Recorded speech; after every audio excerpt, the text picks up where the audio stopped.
Now, more than 3 decades after Pan Am Flight 103 was brought down by a bomb, the man accused of building that device is set to appear in a courtroom today in America. The Libyan intelligence operative is being held in Washington for an act of terror that killed dozens with tri-state area ties. CBS News' Jenna DeAngelis joins us here in studio now with more on this story. Jenna? Well, Chris and Mary, this marks a major milestone in a decades-long investigation.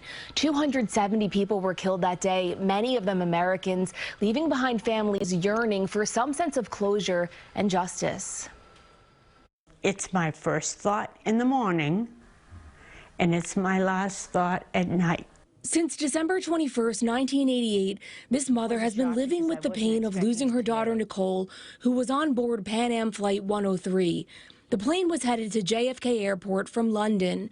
259 people were killed in the air and 11 on the ground in Scotland. All of these victims died alone on the hills of Scotland. My daughter's body was not recovered. The bombing was the deadliest terror attack in British history. A quiet night in a Scottish village shattered. 190 of the victims were Americans, among them 35 Syracuse University students returning home after studying abroad, including 20-year-old Rick Minetti of South Jersey. He just loved life. He loved his family. 34 years later, families learned from the Justice Department the man suspected of making the bomb that brought down the plane, Abu Aguila Masood, was in U.S. custody. This is a testament of the families who have been fighting, and I feel for those who aren't here today to see this moment. Masood was charged by American authorities nearly 2 years ago, but at the time he was in Libyan custody.